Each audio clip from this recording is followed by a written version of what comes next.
That's the thing. Tell It me. will lead to less revenue. Just asking. I mean, we know the real scenarios how the industry work, but just to give for the public and the audience some more information. Will Mhm. this scenario that you just mentioned reduce the revenue because you are just eliminating the people that is not paying Mhm. from this equation? The ones that stay there are the ones that pay.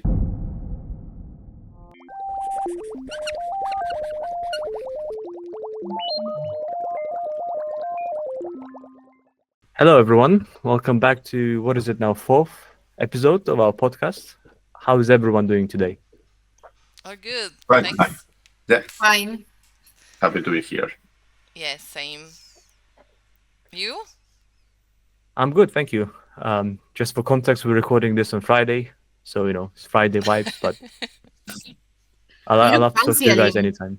We are Yeah, thinking on the weekend already. exactly. Mhm. But before that, we have an interesting topic to discuss today. It's something that we covered a couple of episodes ago. It was about balancing business with UX. So I just wanted to get you guys' opinion on this subject. And let's start with something direct and straightforward. Based on your experience, or what you guys think, how do you communicate UX priorities to key stakeholders who, for example, will be focused on things like deadlines and monetization rather than UX? Right? It's like a classic discussion I see around the space. Just wanted to get your guys' opinion. Yeah. Um, yeah, to start, well, we are researchers, so we want UX researchers, so we want to be able to provide the best experience to players. So when we are doing a study, we always have the player centered to the players, the study. So we forget all these business decisions that how can it this affect to development, to the inversion, to everything. But we have once we are doing the report, it's like okay, maybe you have to keep in mind sometimes like this is a business. If they don't get enough income, they are not having enough value, revenue, and they cannot come back. And especially us, that we are third party UX service provider. So it's important that we can find the best balance between okay, we have to provide the best experience possible, but also keeping in mind that this is a business, and as a business, you are always looking for money. I'm Y- for sure that Lucy will provide better examples but than me at right the now. same time, it's the client's decision what to do in the end, right? So we just um, report what we find, our findings during the playtest, and then it's the client's decision at the end what to do with their findings. We just tell them, hey, this is what players like, this is what players don't like, this is what players find difficult or annoying, and then what you'll do with this, basically. Yeah. What would you Also, like? A player to have a good experience or earn money, right? it's a exactly. fine line. But I don't come from very academical background. I come more from a technology career, and also all these very focused on academic on results. I understand those people. I think here Lucy and Victoria are more in that line than me. But I'm business is business for Hmm. me. So it's like okay, for me it's first the revenue and then the experience. But I mean, I will be very critic for this.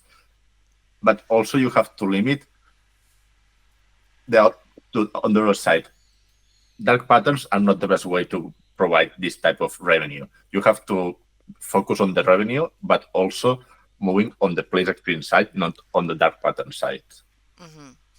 So you need to But find what the if the balance. player experience? Yeah, but what if the player experience is based on transactions or money goals? Like if you want to progress in a game, you need to pay. That will like hurt the player experience. So you need to find a balance between um, the client, I mean the company and business goals, and then also providing a great experience for the players to keep playing that game. Yeah. Oh, I don't think that pay to play it's or pay to win freemium games are the best examples, and especially in mobile, that it's that there were are more typical this type of scenarios that you have the free game, and if you want to continue playing, you have to pay. I think one of the most known examples it's Candy Crush, that you have 5 life, I think, and if you run out of life, you have to pay because you are paying to play. That's a basic example. But on the other side, we have also examples like, for example, if I'm not mistaken, Fortnite and games like this, and you have like this battle pass, game pass, however you know call it, that it doesn't affect at all on the gameplay experience. You will have the same experience if you pay and not pay, but what you will get it's some extra cosmetics that it's something that it's just visual. Then for me, this type of scenarios and examples, it's something that it doesn't affect at all, and it's a good input for looking for the revenue. Hmm. Yes, if you make the player to pay for an improvement in any skills or anything that will create a difference in balance with other players, I think that's quite deceptive and annoying from the player's perspective and will lead to long term, that will damage long term retention in players, leading to less revenue. That's the thing. Tell It me. will lead to less revenue. Just asking. I mean, we know the real scenarios how the industry work, but just to give for the public and the audience some more information. Will Hmm. this scenario that you just mentioned reduce our revenue because you are just eliminating the people that is not paying Hmm. from this equation? The ones that stay there are the ones that pay. Hmm. Yeah. So Well, to it me, depends how players many. need to. But yes, you'll keep the players who pay. Exactly. But is it a good ethical thing to do? That's the I question think as well. I exactly that should be the title of the podcast. The ethical goals. For the next one as well. We can talk about it a long I time. Yeah. mean, we Well. can we can link it to this conversation as well. I mean, Yeah. everything is connected. It is, But yes. I think that at the end, and it's better for players that want to pay than players that have to pay. So at the end, it's better to have players that decide to stay in the game, paying or not. But if they pay, if because they want to do it, and if you don't want to do it, okay, you have the basic version of the game, and if you want to pay for like customization, I don't know, new skills, is that your take, but it doesn't like get you right of the game if you don't pay. So by finding that balance, because in the other way you will like lose game retention and player retention. So to me, business goals is long term and not short term, like getting a lot of money in short term and then not providing retention because, as I said before, and as you said, and you have to pay to win. But if you, for example, just provide paying system whenever player likes to just like engage more with the game, in that way you provide a long term player retention. I just have a question, guys. While you were in the middle of talking, I noticed you talk about the pay, like I don't want to call them pay to win, but the games where you have in-app purchases. Mhm. Does this same principle apply to the game?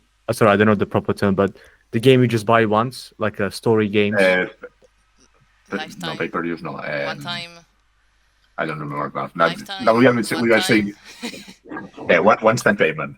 Hmm. One-time payment, right? So in this sort of situation, if I gave you a stick, where would you draw the line between the same, trying to create great experience, but also meeting like the high pressure demands I think that people have? in this scenario that you're describing, I think it's more easier to focus on the experience itself Yeah. because you don't you have already get the revenue from the game. The players have already played, so you already have the money, and you want them just to enjoy the game, to enjoy the experience, to enjoy the story, however you want to call it. So it's easier to be focused on this type of okay, just let's provide the best experience possible. But nowadays there are games that it have both. You get paid 50, 60, 70 euros or dollars for one game, and also they have these in-app purchases that it's like freemium packages and stuff like that. That it's like, okay, maybe here you are being a bit too greedy. That's at least from my point of view. It's if you are already paying 60 euros, having this in-app purchase with extra cosmetics, it's like too focused on business and revenue, and not. And if you are doing that, you are not focused at all in the experience itself. And I think that's one of the most critical issues that we are having nowadays. That big companies are focusing on that, and also I'm very pro corporation, pro business in these things. Um, there are limits, as we were saying, because it's a, you have already paid just providing it. Well, another thing is a DLC, but in app purchases, it's too really. And it depends on the game, right? Or whatever it's included. I'm thinking, for example, battle passes. How would be for you the best combination according to what we've seen in Antidote for finding this balance between monetization and business goals against UX research? In terms of revenue, I would say Battle Pass, Game Pass, however you want to call it, freemium game that the Battle Pass doesn't affect on the what I was saying before, doesn't affect on the playability of the game, but it gives you some like, hey, I'm getting something for paying, and normally it's more a status because I have this skin and the others don't, and hey, Mm-hmm. I'm different than you, and this is something that not only plays people. It's like I want to feel special as Mm-hmm. an individual, and this type of cosmetics that do not affect the playability. That's the way to go. For at least for me, from my experience with Antidote, I think it's what the more typical that improves the revenue. Mm-hmm. And also, to me, it's better if you pay for something that lasts longer than pay for something that is temporal, because in that way you get to experience more time and get rewarded and for what you have paid. And same for games that you have paid once, like, I don't know, $30, and then you have everything for free once you paid all the game, all the experience. Um, Rather than like Sean said earlier, paying for lives on Candy Crush, which is something temporal. So I think that if you pay for a game and then the game is good, players are going to talk about the game, are going to do positive reviews, and then everyone will Wait buy in the the end. game. Then same, yeah, again, same with the Game Pass. But if you like spend, if the revenue of the company is spending money because of addiction or temporary lives or something like that, what you will get is like paying for frustration, which is something that is not really um, healthy and ethic and in the long term for me. Yeah, and now we are talking. We have been talking about revenue, also a bit of dark patterns, and yeah, we are focusing on revenue, but there are other metrics that are important, especially in freemium and free to play games. That it's engagement and retention.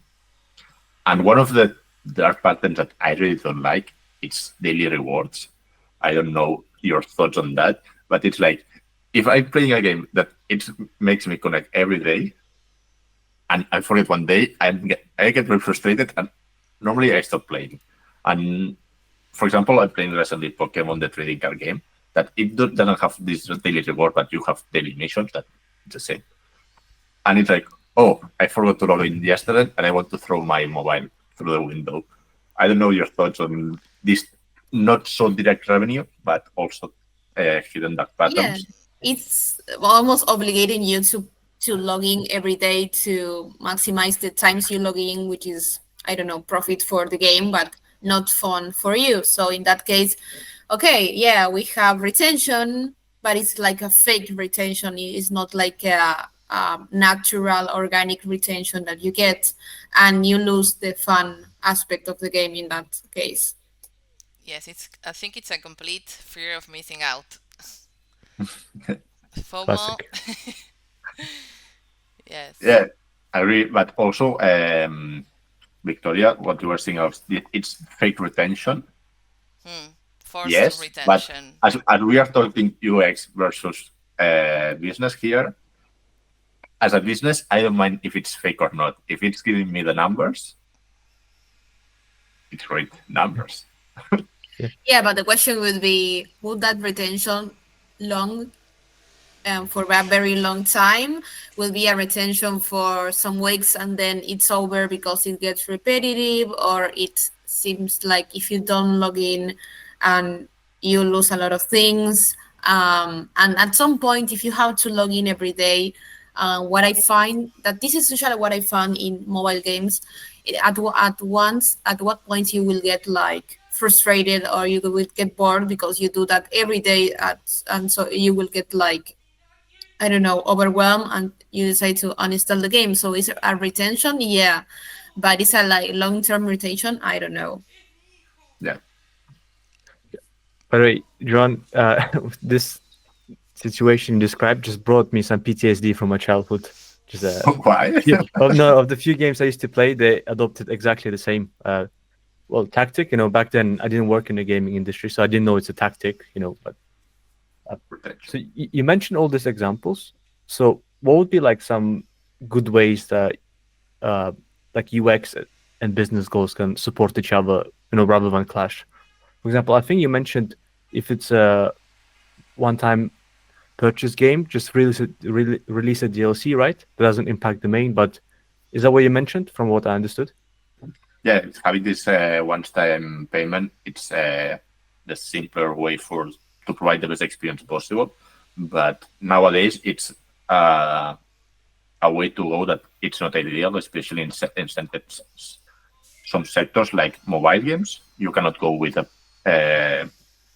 pay once and get the game because how many people do you know that they buy games in the App Store or in Google Play Store? Normally, you download it, and if you like it, after several months, you pay €5. So That's it the depends on the platform, you're saying. Yeah, exactly. Normally for consoles and PC, the pay ones and you get the game. It's what we have been doing all the life, and it's the way to go. But we are seeing some changes, especially in PC with Fortnite's Marvel Rivals. I think that also is free to play, and if I'm mistaken, and stuff like that. But we still see for games like Elden Ring that you pay and get all the games, stuff like that. And on the other hand, in mobile, it's from the start, it's been free to play and pay to win, or similar scenarios. Uh, And just yeah, I had a related question to this that I wanted to ask Lucia and Victoria related to all these dark patterns and the connection between both departments. If we are testing a game and it has these dark patterns that obviously players normally don't like, how will you report it to the client so it's like, hey, we know that you are using dark patterns, but they don't like it. Yeah, I was thinking the same question. Um, well, I would report it. I would say, hey, this is what's happening. Um, this is what players are saying about this situation, and at the end, then it's the client's decision to decide what to do, But so leave it what's or not. sorry, Yeah, Costa. so So transparency It's and key. honesty is key. but you would only report it if players specifically mentioned it, or let's say if they don't mention it and that was your observation, would you still report it? for reporting it, you have to report everything that it's affected by the players. So you have to report it because if it's a finding, what I was going more is for this suggestion, recommendation, like uh, next actions. Would you say, hey, this is not working, you should eliminate this from the equation? Because from my point of view, it's like, this is not working, but this is where you make money from. So saying, I suggest reducing the price or limiting this, it's sometimes going too much. I don't know, just asking. So what I will mean, be at the end our? of the day, okay, sorry, talk, No, no, Lucy. you go ahead. So you're asking what would be our suggestion if we Yeah, find this issue if you in. will go exactly, if you will go further than the finding and then suggest, hey, you have to do something with it. With this, if you won't suggest anything, you will just report it. And if you suggest, what would be My the suggestion. direction of the yeah? Hmm. I would say yes. Hey, we found this issue. This is how it impacts the players, and my suggestion would be to change it somehow in order to improve the experience or to players not feel deceived by your dark Mm. pattern. Written in a nice way. In a nice way. That's the key, right? Yeah, that's Exactly. the Yeah, difficult part. in a nice way to not for them to feel like hurt. I mean, at the end of the day, we don't want like clients to do a bad business decision, and sometimes and player test play testing is a way to know which decisions should be like um I don't I can't think about the word, so I'm going to start again. Which and so in order to provide a good experience for players and also to meet business goals, it's better to be transparent and honest with the things. And sometimes clients want to test if a business and monetization goal is doable, and sometimes if it's not, it's better to report it, because at the end of the day, um, it's better to like and have the possibility of change things before they go to the market and think about again. And that's what playtesting is for. It's not also for players to playtest a game, but also for clients to start seeing which things are not working and which things are getting people frustrated. So if the business goal is like, I don't know, a pay to win, like we said before, and players are reporting frustration and we are noticing that this is not working, it's better to let them know and then they will decide what to do. But Yeah. and it's better No, to be honest and to, I mean, yeah, you can still like attach to your business goal, but maybe like start thinking about how you can focus your goal but not hurting the players. And in that case, I will suggest something. yeah, but I understand um, your point of view of being transparent. Obvious, I share this, um, but also with, I mean, maybe I'm here in this conversation. I'm being more in the business side, just for also for being in the dialogue and this Hmm. debate and conversation. Um, we don't have to forget that for the free to plays, 50% of the revenue comes only for the 8 to 10% players base of that game. Wow. So if I have these numbers and I have the people that will say, hey, maybe I will pay something, has the same value that the player that has spent $5 in 6 months in my game, and they say, "Hey, I don't mind if you add more of this because I will pay it." Maybe the rest it's affected by the experience, but the one paying, it's what they want. Hmm. So should here be really like this? Okay, I will focus more on the one that's paying, or I will focus more on the 90% that are playing my game but are not playing. Hmm.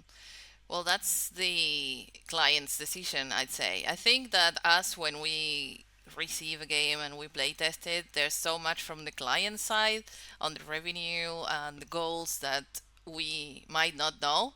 So I think that as long as we present it, then it's their call if they decide to go with the 9% of players that pay rather than the rest that don't like this dark pattern.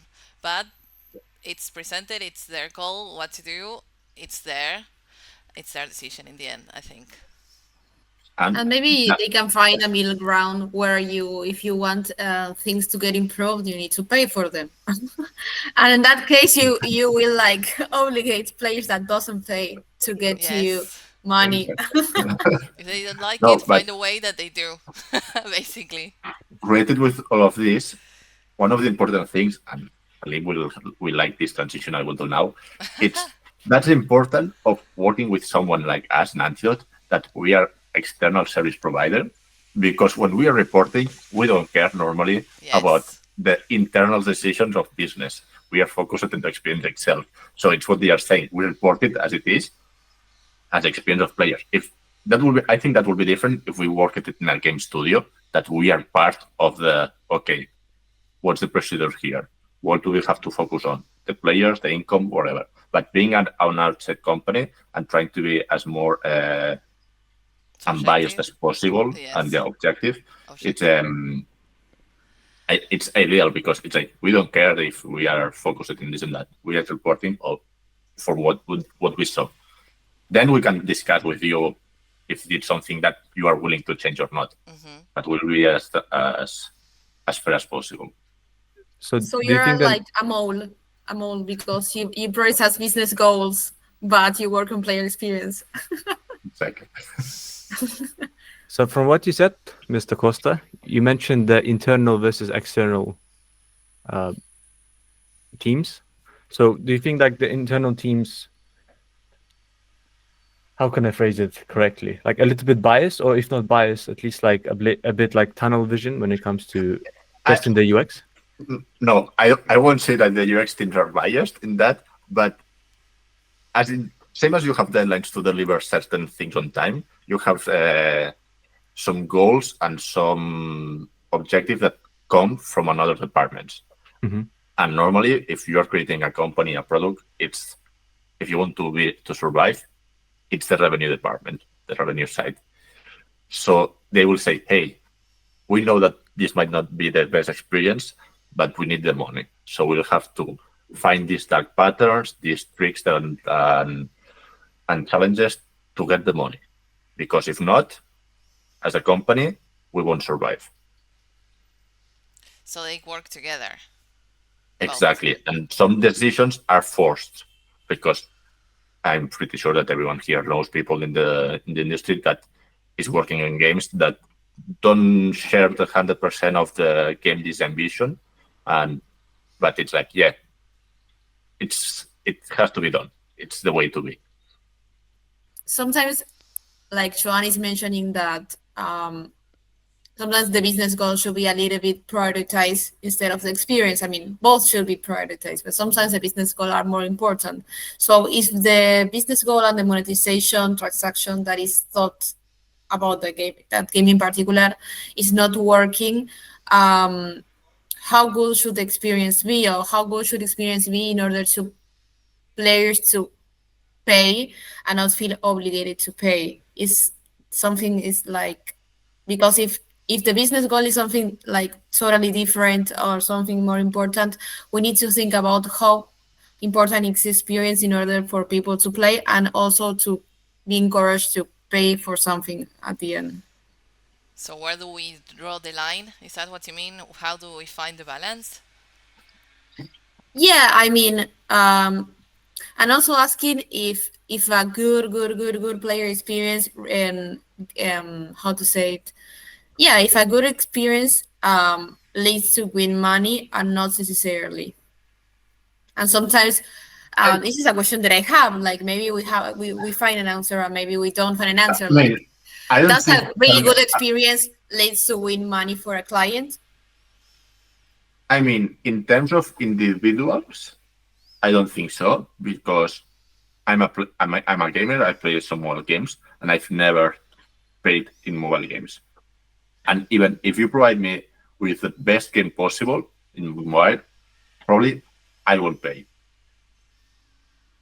But the thing is, as soon as you increase the player base, you will get more revenue because then you will have this percentage, the one we were talking before, that between the 8 to 10%, it's the 50% of revenue of the game. So I don't think that having like the best possible experience will mean that you will get an individual player will pay you more because it's more psychological. Like players will, as an especially depending on the generations. Our generations, we are not willing to pay on mobiles, but maybe the younger ones, yes, because it's something that they are not more used to. So, all right. Speaking of that, I wanted to present like a case study. Uh, before I present it, have you ever played Clash of Clans? Any of you? Yeah, I Yep. know the game. It's not my cup of tea, but I know what you're talking about. Luckily. Do you Same. know? Do you know it, Lucy? Yes, I do. Perfect. So the reason I wanted to present that because I think it's one of the biggest mobile games, right, that adopts the model that you guys mentioned. Oh, It's Clash free. Royale, Clash of Clans, not Clash Royale. Yeah, Hmm. Yeah. I was thinking on the other one. Speaking of Clash of Clans specifically, because it's the game that I played a lot, and it's I did exactly what you said, Costa. Um, it's nice to work with UX researchers who actually say these things. But I used to play it for free up until I got frustrated slash comfortable. Then I bought some, um, you know, in-app things. Mhm. Admittedly, I spent over 1,000 euros on that. Don't judge me. Wow. Over the years, it was worth it though. But what? Sorry, I'm dragging on. But what makes a game like Clash of Clans so successful with this model? And I know for a fact that it was working across all ages. Mhm. You know, back with me when I was a teenager, I know people who were 50. I know people who Yeah, were 40. I think it's the engagement you have with the game and the hours that you have spent on it. I've played a similar game in the past, similar or game. I don't know if you know it. It's outbound based, but also resources stuff like that. If you have if you play every day only 5 minutes, and after 3 months you are frustrated, statistically you won't pay. But if you spend 3 months uh, playing the time that Clash of Clans is requested, because you have to be 24 hours connected, because if they are attacking you, if they are not attacking, you have this level of engagement that is very high. And if you feel frustrated, it's like, I have spent a lot of time here just to quit now. What can I do? Okay, I will pay. And that increases the potential, the percentage of paying users and the possibility that you will pay, because the effort that you have put on that goal has been so much that you don't want to give up now. I It's all think about that's the the engagement, I think. yeah. I'd pay for a game, any game that I feel like I'm engaged,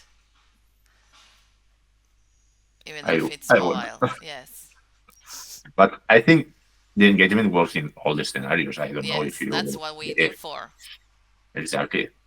It's like marathons. If the people that live, it's majority it's the first half of the marathon, because if you have done the half, you won't Mhm. finish. It's completely psychological because you have put a lot of effort. So And we need players to be engaged in order for like Alim to pay money to Exactly. increase the revenue for the that's client. me. Yeah. I But feel yes, borderline cheated now. no. At the end, um, the engagement comes from what we were talking. Obviously, a good experience that you're providing to a player. Um, yeah, the percentage of players that transition to non-payers to big payers, it's not very small, but they exist. So that's also something to have in mind when designing the game. Almost, although it's free to play to win, pay to have something, whatever, you have to be sure that to provide the best user experience.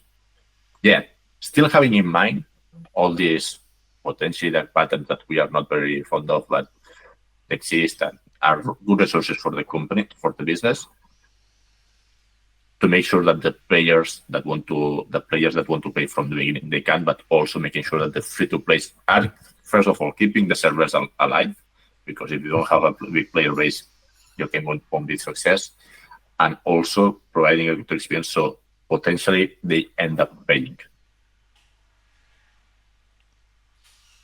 Yeah, what do you prefer? 1,000 people paying you $1, or one user paying you $1 million? Oh, what a Both. great We want question. both. Yeah. Yes. So you have to keep in mind both of them when designing the game. Well, one of the last questions I wanted to ask you. Uh, did you ever encounter that during your projects that you did for Antidote's clients, where, for example, you gave recommendations or you talked about something, but that advice, let's say, was ignored because they wanted to focus on monetization instead? Yeah. Sadly, one client was obviously we won't mention it, especially talking bad from them. Yeah. They were super focused on revenue and fulfilling their objectives, and they didn't mind at all the game itself. It's like, okay, yeah, but I know they are playing. But obviously, they will like the game. It's a big IP. How would I get money from them? And that affected, and I think that's a change of topic, that they wanted to trick and focus that much that they want us also to trick the numbers, to just play around the results, to focus the suggestions, the findings on one direction, so they could talk with the game designers teams to say, hey, we should go to this and not to you had in mind. Wow. And what happened? I don't know. I don't think that game was released, and I've never spoke with that plane again. Uh, and then we had Cryptos, right? I remember Oh, this game. that's another wall. Hmm. I think we have a podcast about tutoring games. Web3 games, did you say? I think Crypto. I might be, I don't want to be wrong, but I remember that we tested a mobile game of a superhero game. I don't know if you remember. It was like a gacha game. Mhm. And yeah, I think the players weren't really satisfied with the experience. They think they was slow, repetitive, and I believe the studio ended up closing and the game not being released, if I'm I not mean, wrong. the thing is, if you describe a game as a gacha, obviously the experience won't be the best because it's already a type of Of game course. that is focused on that. Actually, that sparked another question. So don't expect it's in interview, but I'm sitting with three great UX researchers, so I just want to know myself. But do you think it depends also on the studio size? For example, Oh yes. a bigger studio releasing a game, right? If it flops, it doesn't matter. But a smaller studio, like well, the way I think, should focus on UX, right? Because they need to establish their player base before they start monetizing. Yeah, it's a great question because it's the real scenario. Big companies are more focused also on the revenue. Also, it affects if it's a flop. And we have very recent examples that are having some issues. And but yeah, they are bigger company. They have more salaries to pay. They have more goals to achieve. So they are more focused on the revenue side, the business side of the games. If you're a small team, you don't have too many people to report to. You don't have all these goals. You don't have all these salaries to pay. Obviously, you want to make money, but you can focus much more on the game itself. And that's why nowadays we see indie AA games that are masterpieces, and you see triple A games that it's like, okay, what's happening here? Why the first thing that when I buy the game that I've already paid, the first thing you show me is, hey, you want exclusive content? Pay me $50 euros more. And this is something that happened recently this week. I don't want to say the name, but Yeah, it happened this week, 28th of March. it's fine. I'll ask you. I'll ask you off screen, Costa. Right. Exactly. Plus, I think that indie companies, it's like their baby. It's like they put so much effort in it, um, and they want it to succeed, and of course to bring money with it. But I think it's more of like all the effort and the time that it's put into the game to make players happy. Can you give a few As examples of these games? Sorry, Oh, Vicky. I remember that I think that 2 years ago we did set a game that to me was really good and players were enjoying it, but I believe that it was an indie company that they were a lot of similar games in the market, so it wasn't enough for them to like um, get popular in the market. So a lot of people that we were working with and playtesting that game left that company because they were getting any revenues from it. And yeah, I think it's hard for indie markets to get successful games. That's why sometimes it's easier for like the big companies to release a game and get the revenue from. And this is something that is really discouraging, I know, but it's a reality that I have faced. and I have seen. And yeah, this is a interesting topic as well. How you can achieve business goals even being in a small company in the company. Perfect. Writing this down. But but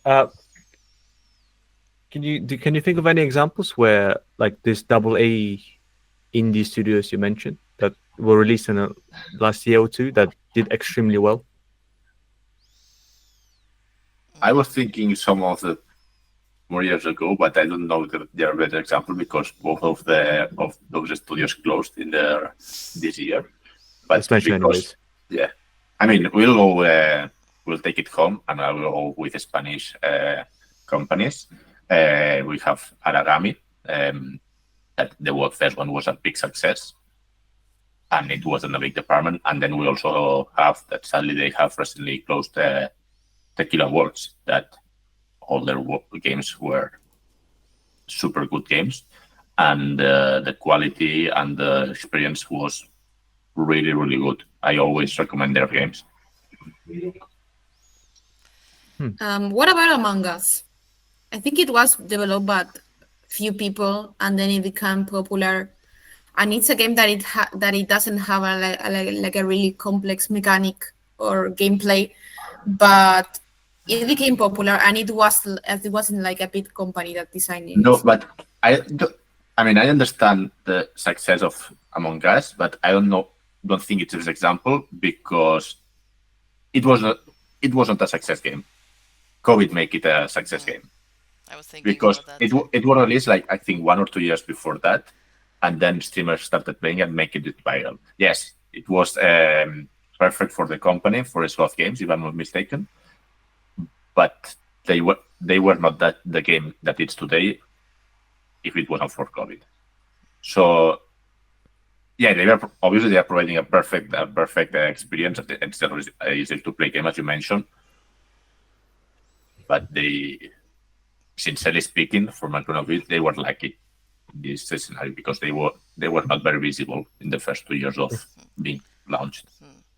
Well, I can think of a good example of good experience and good revenue is Marvel Rivals, but it's not an indie company. But I think they worked out very well the battle pass system, and and it's a free to pay game cross platform. So I Hmm. think that's a very good example I of mean, I don't play Marvel Rivals, but I have to admit that they did all it they well. tried, it's very well because they saw that there was a unique game in the market that was Overwatch, and every time Overwatch was losing players, and Hmm. they say, "Hey, Overwatch players don't have anything similar to play.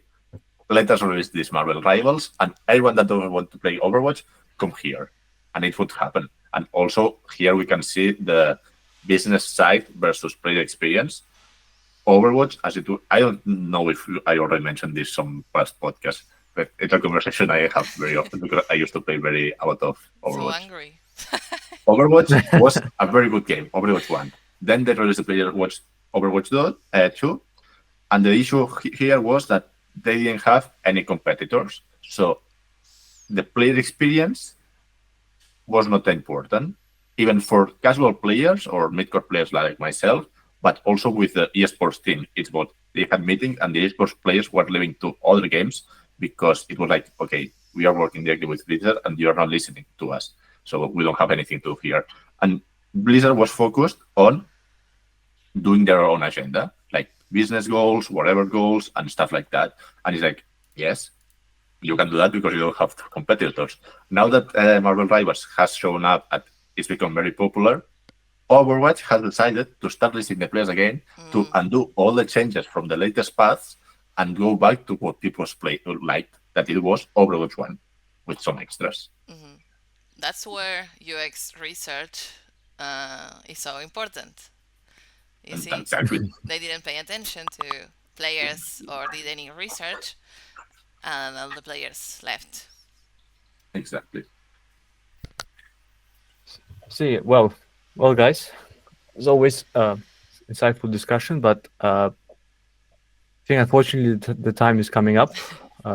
as I say, I think every ending, I can speak to you for hours and hours talking about games. But I mean, today has been very full and I better than expected, sincerely. Same, I agree. It went well. yeah, for Friday afternoon, well, for me at least, it's Friday quite enjoyable morning, discussion. no Maybe Friday preparation. is the day to the podcast instead of Well, I will treat myself and I will Thursdays. have lunch now because I'm I have starving.